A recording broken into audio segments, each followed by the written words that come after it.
Hello, I'm EnterElysium and welcome to Aurora 4X, the incredibly detailed, in-depth, frustrating space strategy game. We are currently in the year 2068 and we need to start working on a ground force because of the interactivity, policies, politics that people vote on. We need to do the policy that I believe said 30,000 tons of ground force minimum. And we have just invented heavy static armor, which is going to allow us to make heavy bunkers, which is perfect. Now, before we do that, there's one thing, and that is we have a new system that we've started doing stuff to. And I totally meant to rearrange the map, and I completely forgot. Subject Delta. We need to give the planet a governor. So, let's pop down here. We're going to pop down to Civil Administrator. And Subject Delta C1 is an A1 clearance, so we need a minimum of admin rating 1. Well, great, that's everyone. We want to look for someone who has a good mining potential, good population growth, and then I guess after that, terraforming, and I guess production? Okay. So, Europa's kind of got the best person for that. There is an unassigned here, Edward Reynolds, who doesn't accept change, adventurous, interesting combination, and no outside interests. That's rare, okay. Has wealth creation 15%. That Titan has a lot of population growth. Io, a 40% population growth. Well, damn. I'm tempted to shift the governor of Io, Luke Lind, over based on that 40%. Like, that's really good. And a 50% terraforming rate. Also pretty solid. We could also maybe go for Gloria Ramtamtam, who has a 30% terraforming. That'll help us quite a bit. What's the best terraforming rates we've got? Like a 30%. No other bonuses. Yeah, I kind of need that person to at least be able to do some sort of population growth thing. What are we going to get? Like, the best one is probably Gloria Ramtamtam with a 1530 if we're going to terraform this planet. And, like, we do a terraforming station in the works. I was going to keep that for the Jovian moons, but we could totally send that to Subject Delta.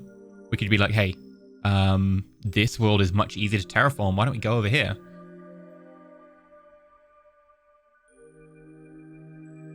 Alternatively, go for the population growth, but I think you are Academy Commander, like Commandant, sorry, on Earth. Maybe, like, that's like a way to get enough credit in the job that then they're like, right, you've proved yourself a desk job long enough. You should be the first person to command an off-world colony. Yeah, I think this is, like, sensible, especially with 30 years of service. Like, we're not going to give it to some, like, noob, even though it is an A1 job. We're going to assign you over here, which means we do need to find a new commander.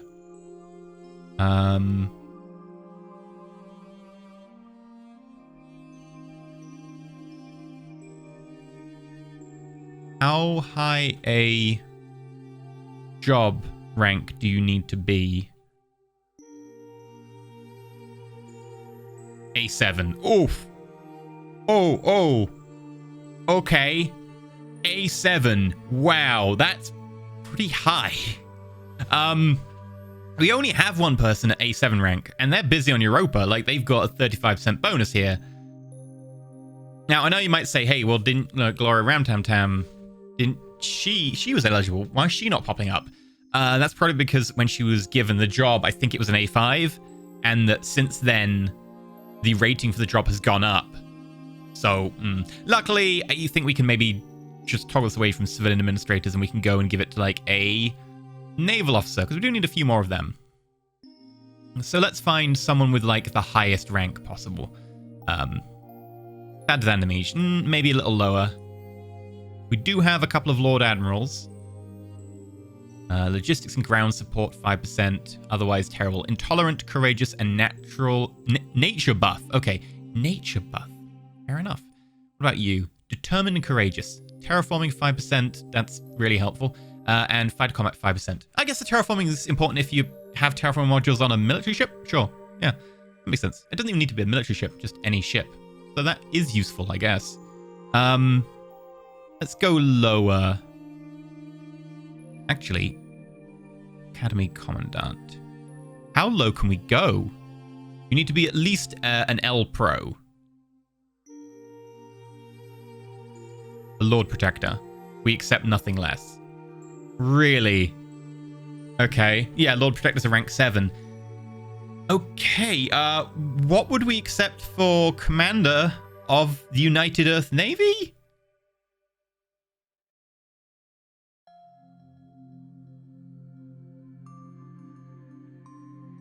Oh, only a Sir Captain. Okay, well, I guess, Thad Vandermeege is going to go into teaching now.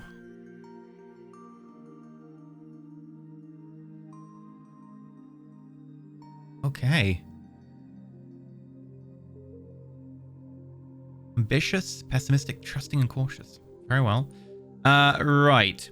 Naval Admin Command. Minimum, it's Senior Sir Commander. A Knight Commander. I guess, what do you want for this? I think it's maybe crew training or... crew training wouldn't apply. What would it be? Would any of it apply? Probably not. Logistics?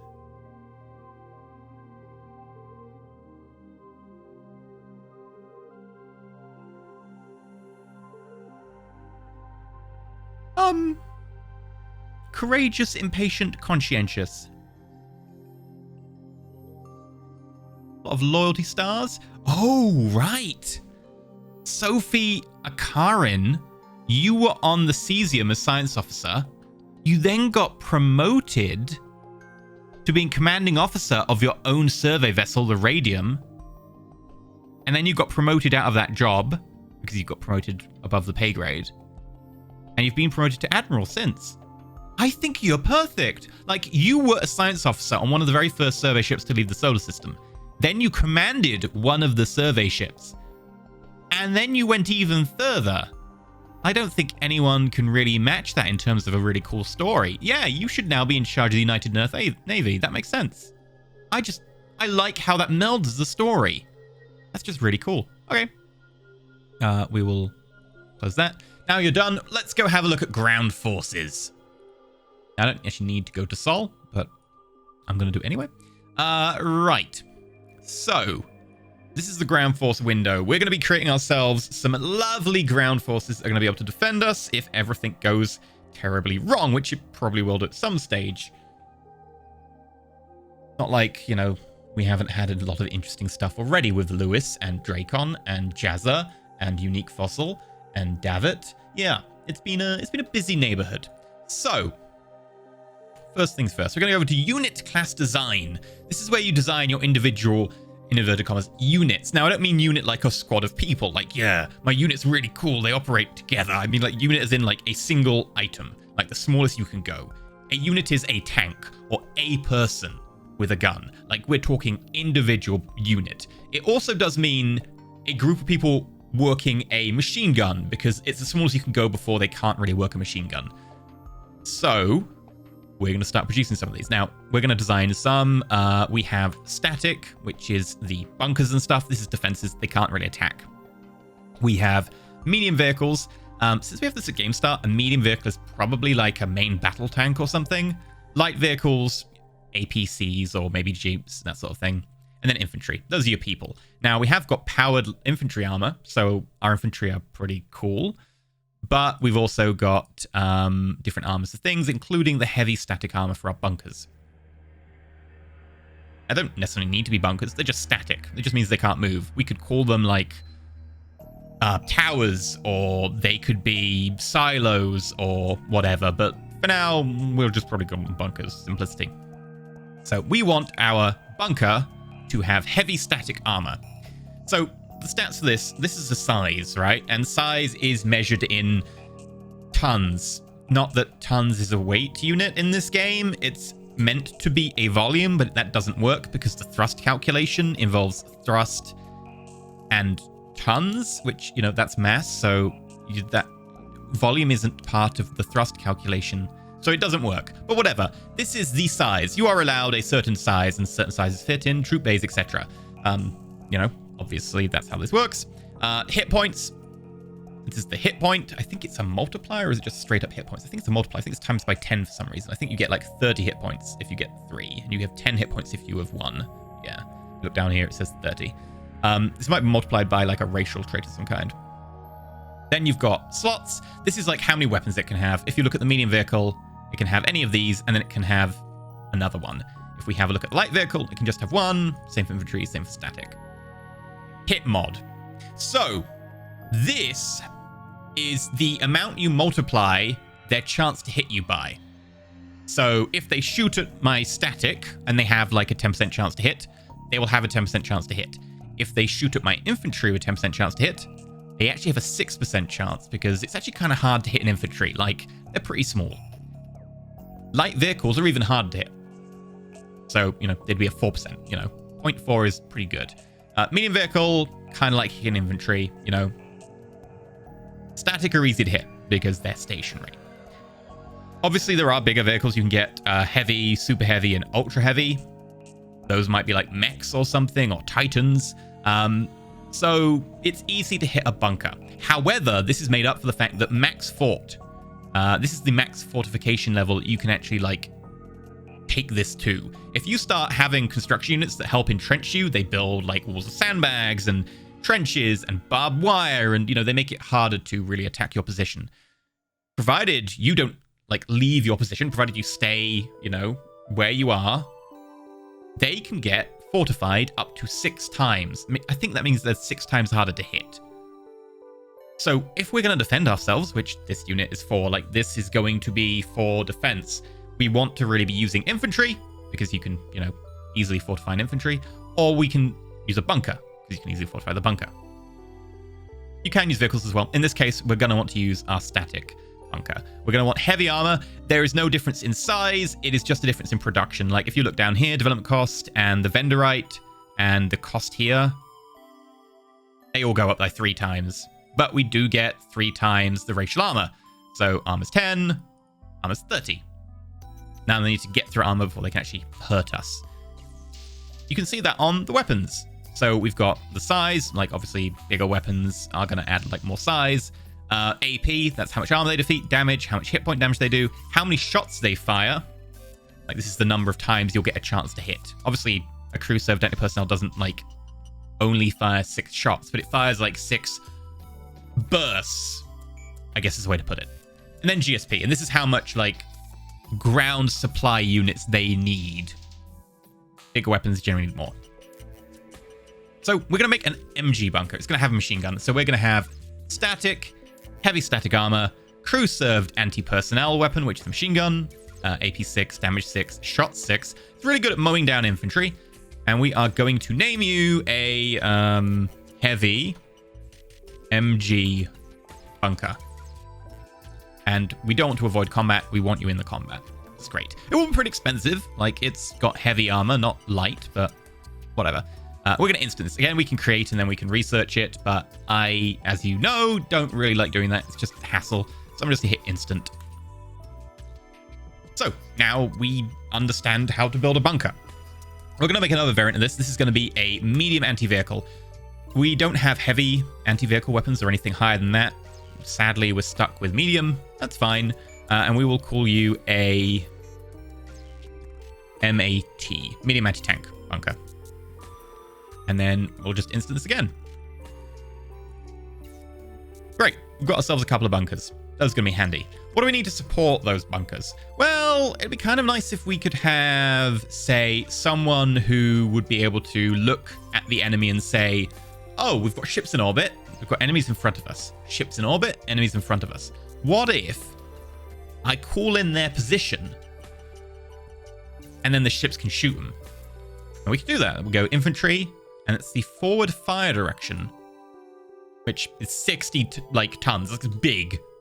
It's big. Compare that with, like, you know, light weapon 3, crew served, anti-personnel 12. Bombardment weapons, 20. 60 for the forward fire direction. Because I assume you have to like powerful transmitters and stuff and optics. We're going to have this infantry have powered infantry armor. Again, this doesn't increase the size, it just increases the cost. And we're going to call you... observation or something? What we could do is maybe not do an infantry. We could do a light vehicle. It's only 12 size as opposed to 0, but it has 3 times the hit points. Hard to hit. Can't be fortified as much. It might be better to use the infantry, even though the infantry doesn't have as many hit points, just because the infantry, when fortified, will be like 0.1 to hit, as opposed to you, which will be 0.13. The light vehicle has more hit points. And if we're gonna be adding a 60 weight onto it, will be 72 as opposed to 60. Whereas if, this is like a machine gun or something that was lighter, we could have more infantry. It's going to take a lot more to buy this back. I think we'll go the light vehicle. It has the hit points. So we're going to forward fire direction, and we're going to call this a vehicle. So light vehicle armor. And I could just call it like light vehicle with forward fire direction. But I think it will be more fun if we actually name this. And this is going to be Argus drone. So it is basically an observational and like relay optics kind of thing. So I imagine as like the light vehicle is like the APC that sits behind the line, and then it releases these drones that go and spy and then triangulate the enemy forces so that the ships in orbit can fire on them. Now, it doesn't do anything if you don't have ships in orbit. It requires ships in orbit, so this isn't going to be like a big thing, just in case we don't have any ships around, but we'll have a few of them. We will tell this to avoid combat, because this does actually need to be at the front line, but we don't want it getting shot at. And I believe avoid combat does something like make it 10 times less likely for you to be shot. Great. It doesn't affect our ability to shoot people, because we're not going to be shooting them. The ships are. So, Argus drone. Seems reasonable to me. This is all good. We will instant you. Okay. What else do we need? We need a construction vehicle of some kind. So this is going to be a medium vehicle, because you can't put construction on a light vehicle. And then we're going to go construction equipment. And then for our additional component, we're going to go more construction equipment. Like, it's actually pretty boring and simple, but that's what we're going to do. Now, note that construction equipment is huge. Like, this is 150 each, and we've got 2 of these. So this is 300 plus 18. 318 tons. Now, we could give these medium armor, but they shouldn't be fighting, and they really shouldn't be getting shot at. And if they are, it doesn't really matter, because they will have done their work ahead of time. Your construction vehicles are going to entrench your forces before the enemy get there. That's as simple as that. So we're going to speed up the actual development of this, because otherwise it will get expensive, because these are expensive components. Look at that. The cost is like much higher than anything we've done so far. Look at that development cost. We're going to call it a light vehicle. And then we're going to name it. And again, avoid combat. And we're going to call you a Samson tractor.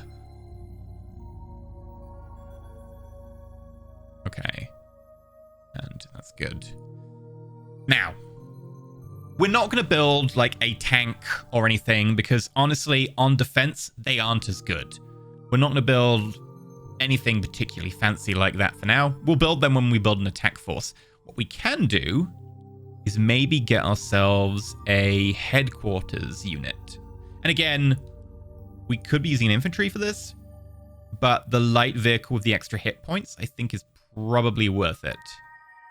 Now, this is the headquarters capacity. This is how many tons it can command. So we can have a light vehicle that can command 1,000 tons. I tend to make my minimum 10,000, because otherwise, while you can like make a hierarchy of, right, these, 10,000 tons respond to this command unit, which can control 10,000, and then these 5 10,000s respond to this one who can control a 50,000 ton. It does just get annoying and very fiddly. So I tend to make my minimum 10,000, and then we design each block I call them a company, as 10,000. My personal, like, description is a 10,000 ton group of people is a company. So, we're going to say this headquarters light vehicle is 10,000 tons. We want it to avoid combat. And if we made you an infantry...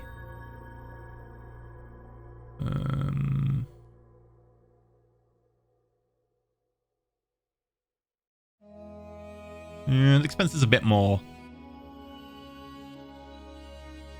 The size isn't hugely different. I think it's worth it for the hit points alone. Like, we don't want our headquarters unit getting killed off. And we're going to call you the Ajax Command APC. And we will avoid combat, instant that. Great. So now we have a command. We have a observation drone that can, like, get ships in orbit to help us. We have 2 different types of bunker. What we need now is supplies, because ground supply unit, as you're fighting, use supplies. If you don't have supplies, you don't do very well. So we need supplies. Now, the way to do that is to go for either an infantry or a light vehicle and then give them the logistics module. I'm thinking we give small logistics modules to infantry because you can put a larger one on them, but then you're just making them bigger with the same hit points. Might as well just have more of them. I'm going to say avoid combat, and then you're going to be logistics foreman. Done. And light infantry armor, because again, they shouldn't be getting into a fight. They might get into a fight. If they do, we really don't care too much because they are pretty cheap per person. Sorry, logistics corpsman, but that's just the way it is. If you're an attacking formation, I'd think differently. Now, there is one last thing, and that is we could make ourselves a logistics APC. I'm wondering if we really want to do that. Yeah, let's do it. So this is going to be a light vehicle, and we're going to use the logistics module for this. So the difference between light vehicle logistics and infantry small logistics is that infantry can only provide, like, supplies to the formation, the block they are in. However, your vehicles with logistic modules can supply it to subordinate formations. So, like, if your big, like, leader HQ formation has, like, multiple units reporting to it, that big leader formation can send supplies using vehicles to the smaller formations that, like, respond to it. However, you can't do the same in return with infantry and all that jazz. Like, this is going to be useful. We're going to call you the Hector Transport.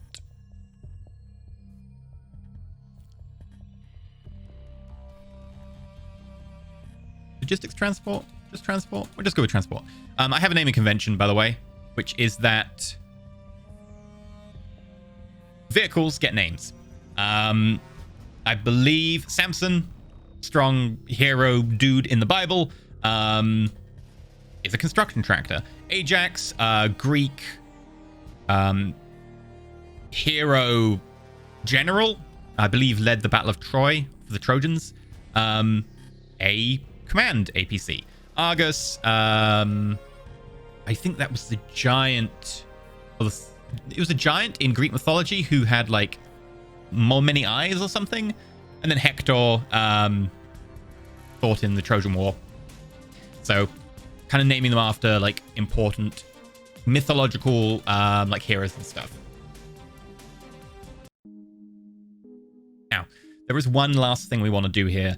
And this is not perfect because we don't really have the tech yet, but it will have to do. And it's also really, really damn useful. So we're going to need to design a new tech real quick.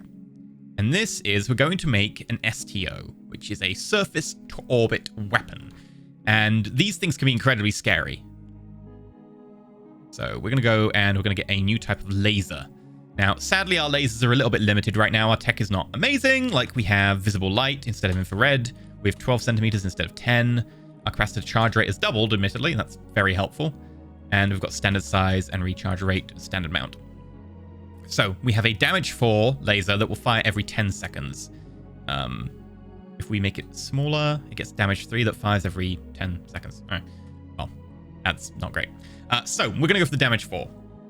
This laser is going to be what we're going to fire from the surface to any hostile ships that get close, particularly close. They have to be within 80,000 kilometers of our planet. And we're going to name you. So we're going to name you the 12 centimeter C2 visible light laser, so VLL. And then you are D4, damage 4 every 10 seconds at a range of 80k and mass 200 tons. There we go. We're also going to add a company name. Lind and Borealis Advanced Defense Systems. Oh dear, House Lind are getting a bit too strong. Also, Borealis have been having their fingers in a lot of pies recently. Okay, we're going to instant this. And then, just so that it'll propagate, we're going to pop over to Unit Class Design, hit Static, hit Heavy, and then Surface to Orbit Weapon. And then you'll see over here that it's gone, hey, you've got a laser that we could use. So we get ourselves a laser that we can fire from the ground to a ship in orbit. And these things are quite scary because the tonnage is only 300 tons, and we can put, we're going to make 30,000 tons of ground forces minimum. We could have 100 of these sitting on the ground. And they're also really hard to spot. If you entrench them, they're also really hard to shoot from orbit. So if people are going to drop troops on Earth, they either have to fly in while we're shooting at them, and we can do a lot of damage, or they have to bombard Earth and try and kill all the STOs. And that can actually be quite hard. Because, again, they get fortified. Because max fortification 6 makes them really hard to hit. So we're going to say avoid combat, because shooting at, spaceships is not the same as doing ground combat. We actually want them to avoid ground combat. And we're going to name you... we need to think of a good name for STOs. Either way, it's definitely going to be a... I can't actually see the weapon now. D10 / D4 / 10, range 80. Actually, I don't really care about the range so much because it's rare that we'll only be clipping people. They'll only be coming directly for the planet or not. I'm going to call you a 410 VLL. And now we need an actual name for this, STO. Put STO in there. I don't think we actually name our STOs, just because we're probably going to keep changing this weapon a little bit, and having a name every time won't really matter as much. It would be just nice to be able to look at them and just be like, I understand what this is. So I'm going to put the range in there as well, just in case. We'll call it the STO VLL D410R80K. Yes, I know it's not the most interesting, but it's good. It does its thing. Avoid combat, instant, done. Now, we're going to make a formation out of this. So, this is our list of all of the individual, units, the smallest subdivision we can go to. This is going to be our formation. So we're going to go new, and the formation is going to be a company formation. So I'm going to call this the Fortification Company. And then we need a short for it. I'm going to call you the FOCO, the FURCO, the FOOTCO. Fort Company. Yes, FOOTCO. That makes sense. Right.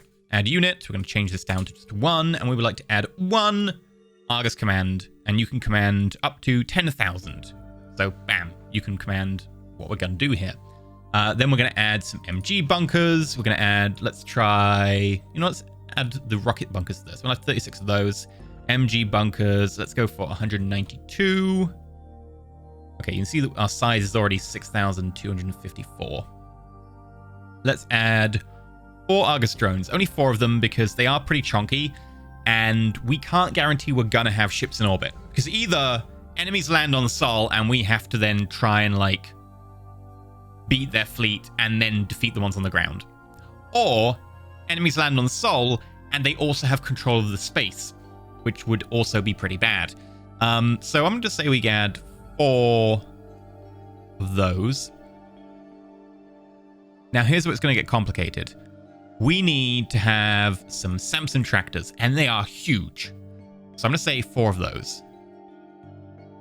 Maybe twiddle these later. Logistics Corpsman, let's get 100.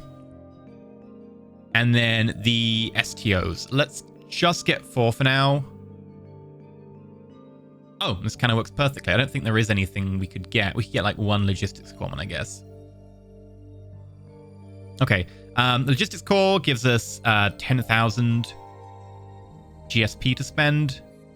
Everything else here doesn't use GSP except for the bunkers, and they use about, roughly speaking, 1,700.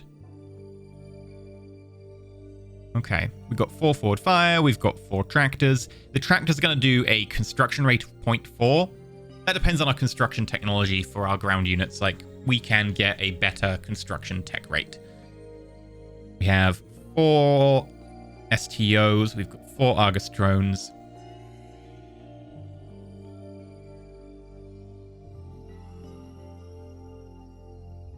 We might just rename...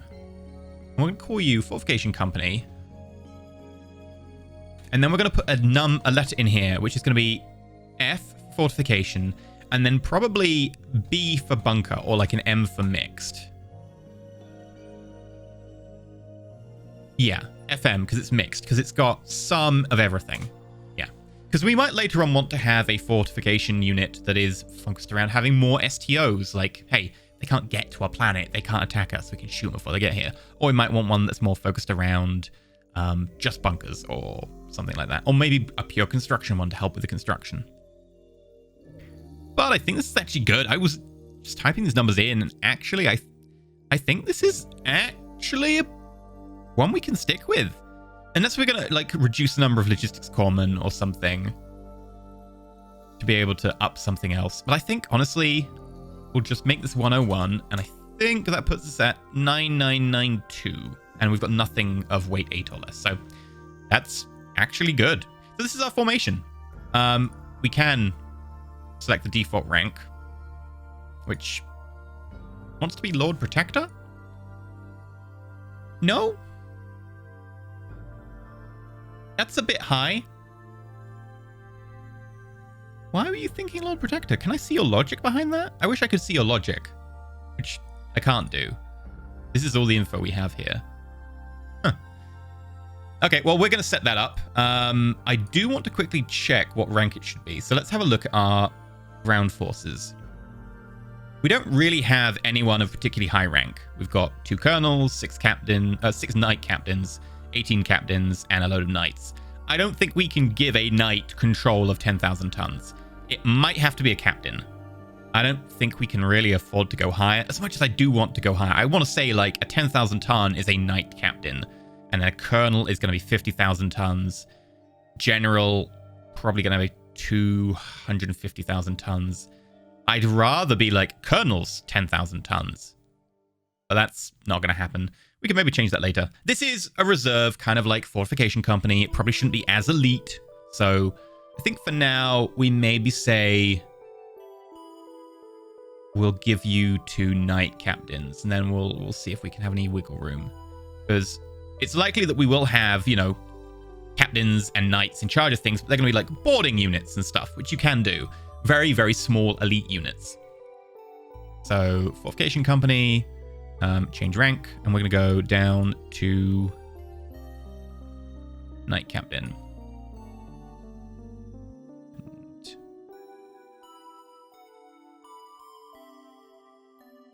I think that's saved. Okay.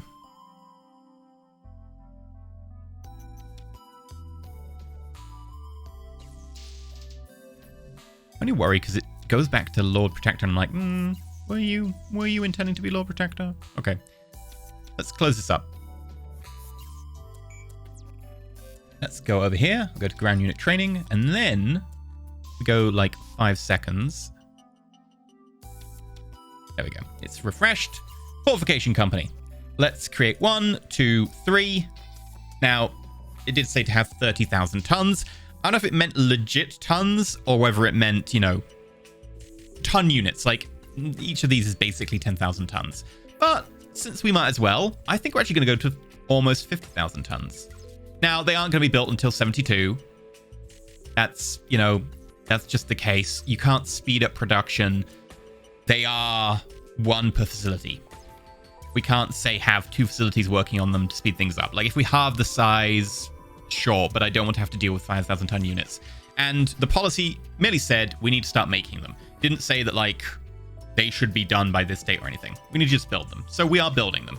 We're building 50,000 tons worth, and they will be able to defend Sol. That will have 20 STOs in it, so it's a good start, although they aren't super powerful. 4 damage is not, you know, massive. We've got missiles that are doing 9, and our missile tech isn't great either. But it's a start.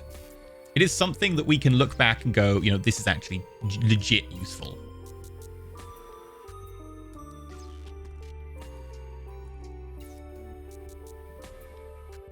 Okay, we've scrapped all of the greys. We have built some more Jagnas.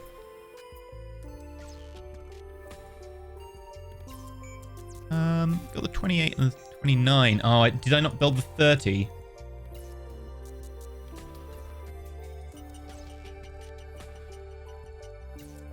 Yeah, I didn't build the 30, did I?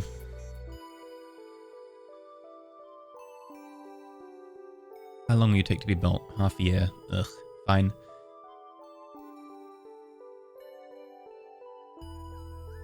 Well, nonetheless, let's carry on. My way, son. Okay, the silver and the tantalum are saying they're exceeding their deployment time. And the rhodium. Okay, so we added 2 Dragonman, and we got auxiliary control. Let's deal with that. So firstly, the auxiliary control. Sarah Borealis. Another Borealis everywhere. I mean, we should probably do the speed rating. Also, obviously the sensors. I think the speed rating is necessary. So we're going to add that.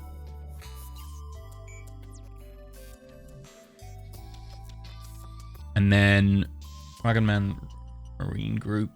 We're up to 5. Yep, that's good. And then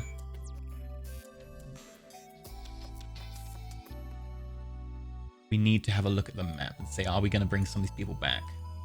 Tantalum, the silver. Who was the other one? The rhodium up there and gone forever. Oof.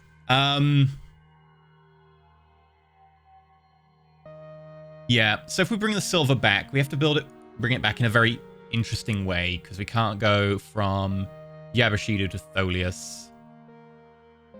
Oh, no, we can go... Yeah, wait, we just can't go from Yabashido to Tholius, so we can't go from here to here. All right, that's fine then. They'll both be okay to come back to Strategist.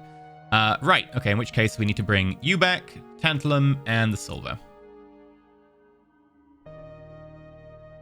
I think we'll just remove all. Auto route. Sol. Earth. Okay, and that should bring those craft back. So hopefully they'll be okay now. We do have the jump point to Hoyle being stabilized, so soon we'll be able to deal with that. I want to have a quick look at our civilian economy. So they have sent out all of the deep space tracking stations that we cared about. They've sent out all the mass drivers, it looks like. Yeah. We should be in a pretty good position. Subject Delta is growing. How are we doing for the actual, like, infrastructure? Yeah, we can support, like, a load more people. So we're going to send over more people. Again, I know that on Earth, we're still kind of in a worker shortage, and we're maybe shouldn't be doing this. But also, you will grow faster when you've got a lower amount of population. I believe that starts to cut off over 1 billion, but I'm not certain. I think there is a more preferential rate of growth with smaller amounts of people. So we're going to get the Sapphire Ebony. I want to say, hey, Earth, load colonists, then auto route up to Subject Delta, and then unload colonists, and then go all the way back to Sol. Resupply, refuel. At some point, we should redo their engines. Like, the rest of them is fine. And because the cryopods are actually so expensive to develop, it is definitely worth replacing the engine. Like, freighters, maybe not. But with colonist ships, yes. So, yeah, do this. And then we're going to say repeat. We could repeat twice right now. But because that number will go up, I'm going to say repeat for a total of 3. So repeat twice to get it to 3. Great. We've got a year before the election. Right, Father Track 3 has completed the loop. We can now go around the full loop here. Absolutely lovely. Where else do we want to go? We did want to go to Yabu. Slaying a hurdle. Neltab. Okay, so since we're at Slaying Hurdle, I think the... Oh, where are you? Are you down here in Zanmar? We'll bring you up to Subject Delta and we'll do the Slaying Hurdle bit. So come up to Subject Delta. And then... Slaying Hurdle. Stabilize the jump point. Transit. Stabilize the jump point. If we wanted to, we could just then send you up to Yabu or something, but I think that's probably like a good place to be like, Actually, you're right next to Neltab. Let's do it in a different order. Let's do the Neltab jump point. Transit through. Then go over to Subject Delta. Oh, I have to be like standard transit because you're like, hey, there isn't a way to get through this jump point. I'm like, there will be. You'll have stabilized it by then. Or you'll have died. Totally possible. It must be really weird, actually, being a ship that's like, we're going to go through this jump point. If we don't finish stabilizing it, we don't come back. Like, you will be on the other side for a year. If you break down and can't stabilize the jump point, you might be screwed. We'd have to send someone to fix you. And, like, even then, you'd still need to finish the jump point. That's a little bit scary.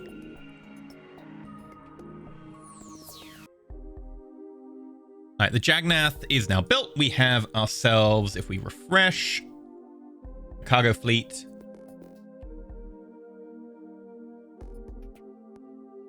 With 1, 2, 3.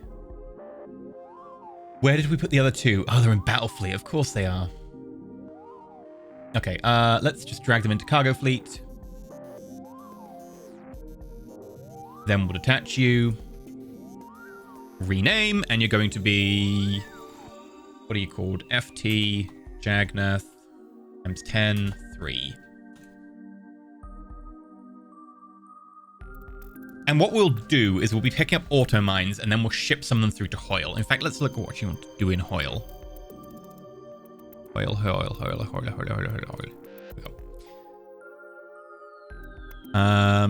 There's a terrestrial planet here, which has the dormant construct. We might actually want to just ship over some infrastructure with the aim of eventually we'll want to do something.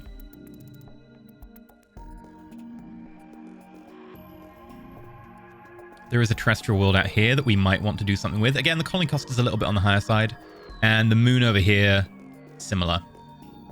So yeah, we do actually want to set up like permanent residence here. Like hell, we might actually not want permanent residence here, depending on what the dormant construct does or is. But there's no harm in setting up like a tiny little outpost. So we're going to just let them just linger until we've stabilized, and then we're going to rush through and we're going to set up our thing. Now, we do need to have them be mining. I believe I'm just going to go get the exact wording of the vote. And the vote was the Mineral Exploitation Act. Construction of mining colonies in the systems of... Right, it has to be a mining colony. Which means we actually need to send miners over to Subject Delta, or it won't count as a mining colony. So let's just get you to do that. We want you to go to Earth, load, mine, auto route, Subject Delta, and then unload all, then come back.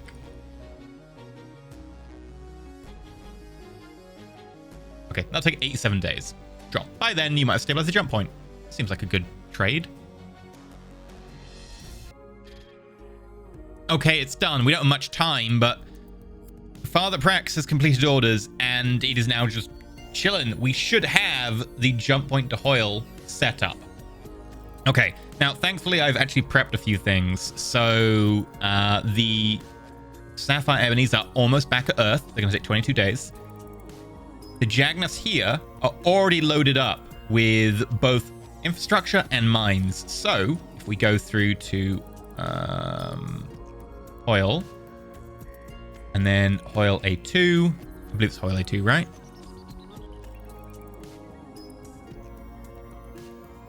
Yeah. Hoyle A2. Unload all installations. 85 days. It might get done inside this year. People won't be there. Do you need people for it to count as a colony? Probably. But the people will be en route. The mandate doesn't mean it needs to be done ASAP. It just means it needs to be done. So, like, you know, you might pass a mandate or a law or whatever saying we need to, you know, build more hospitals or something. And, like, that doesn't mean the hospitals get built now. Ideally, it should be done in the 10 years, though. And I know we're going to be kind of skirting the edge of this. Come back to Sol, go to Earth, reflyer, and do all that stuff. Cool. And then we want you, who've got the mines, go through to Hoyle. And then unload all installations. And then come back and refuel and resupply.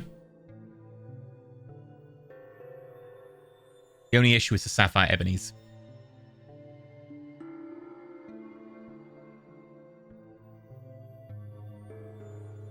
I do wonder, like, if we load colonists, they're not going to have enough.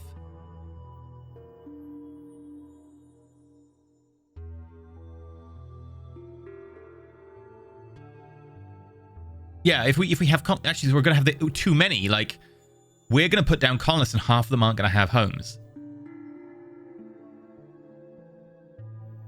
Damn it. Okay, we're going to cancel what you're doing. Go to Earth. Load an automated mine, or, 10. And we're going to find a place in Hoyle to dump the automated mines. Like, that's still useful to us. These moons, are they automated mine material, or are they, like, actual people material?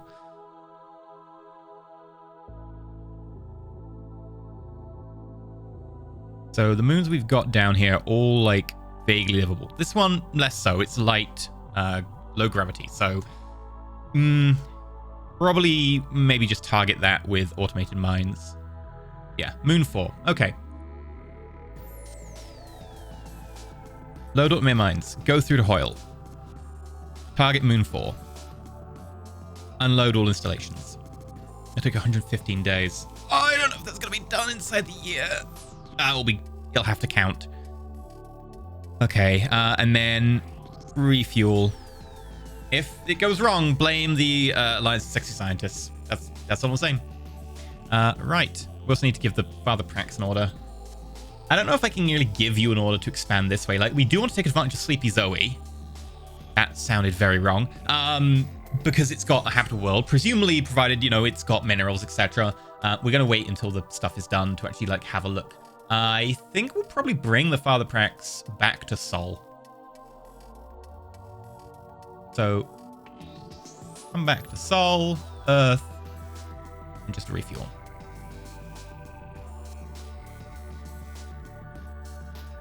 You were unable to load automated mines from Earth. What?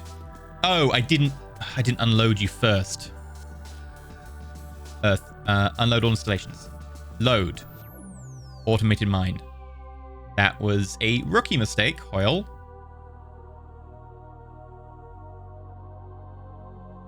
And then done. Okay, and Father Prax 2 has completed orders, which means that we should have a jump point to Calica. Awesome. And we'll give you orders to come back to Earth and just refuel.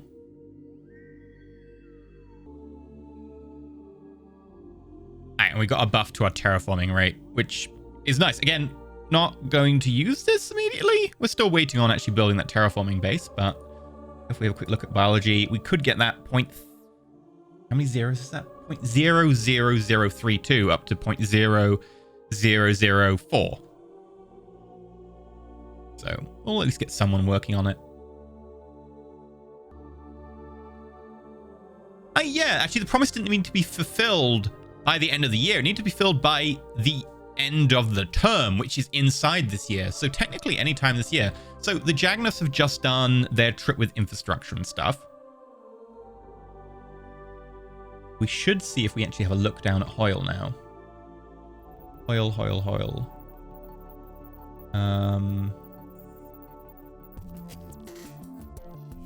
Infrastructure 100, yeah. Great. In which case, go to Earth. Load infrastructure. Go to Hoyle. Unload. Then come back to Earth again. And then, this is where we can get funky. Go to Earth. Load. Mine. Go to Hoyle. Unload. And that should take you till like the mid-year, which again will be before the election, in theory, depending on when I break. Go back to Sol. Refuel, resupply. And now, because they're shipping over the second batch of infrastructure, and because these ships are slow, we can send the colony ships over to Hoyle. And like that should be fine. So, I don't know if you've got colonists in you or not. I think you do, but we can order you to load colonists and you'll just be like, hey, we've already got colonists in us. Can't take any more. We're like, that's cool. Unload colonists back in Hoyle. And resupply. And that, in theory, should do it.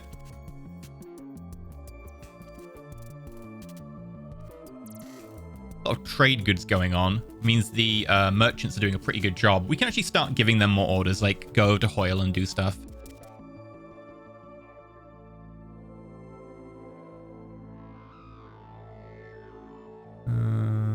The rhodium for complete short leave. Okay.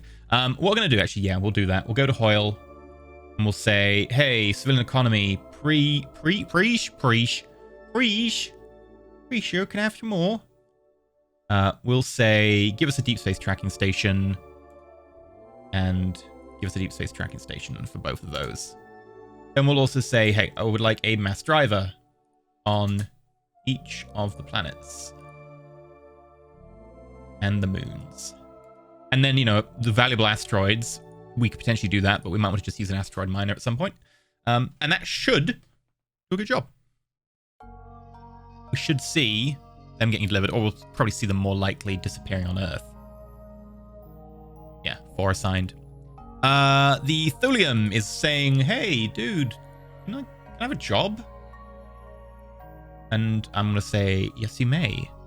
Go to Alithis.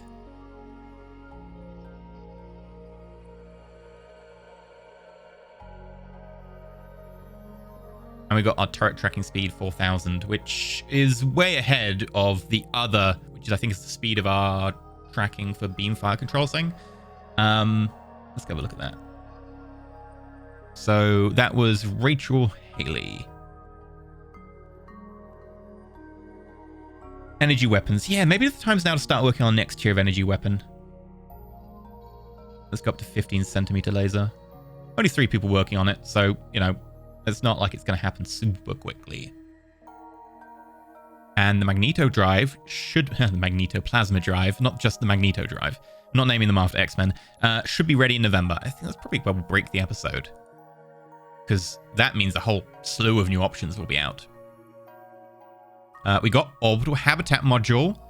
The first batch of freighters have completed their orders. Which means that all we've got to do is wait for the colonists. They're 84 days away. But we have the Automated mines down, so technically we do have a mining colony. We have the orbital habitat module, which means we can have a look at our logistics. And we can actually maybe work on making orbital habitats soon. Admittedly, we're still working on terraforming ones, so I don't really want to go overboard.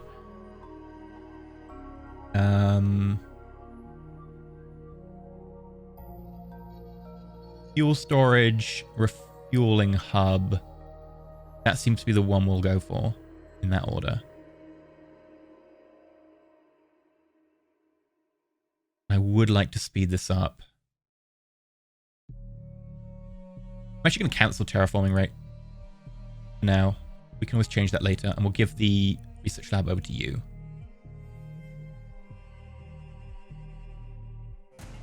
We'll take one off the xenoarchaeology equipment. Yeah. Okay. We can reassign those freighters as well. And we're going to say load infrastructure. And you might have guessed what's going to happen. Subject Delta. We would like you to go and unload all infrastructure. It's a little bit of a, you know, predictive process. What does cycle that? Right, the next batch of Jagnafs have completed their orders, which means that we have some mines now over there, which is great.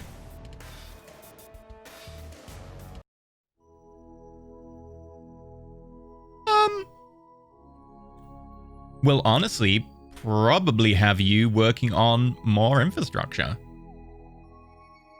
Because Subject Delta is a really good world that we can get up and running without too much difficulty. And I know it's not the Jovian moons that we initially thought about, but its colony cost is so much lower that we can kind of fix that. Whereas the Jovian moons are going to be much slower. So we'll grab some more infrastructure. We'll head out to Subject Delta. And we'll unload. And then we'll come back. And what we'll probably do at some point is actually start sending them to places to plant mines and automated mines. For now, we're just going to prop this open. We're probably then going to overhaul our colony ships so they have better engines. You know, something that we can actually get places with.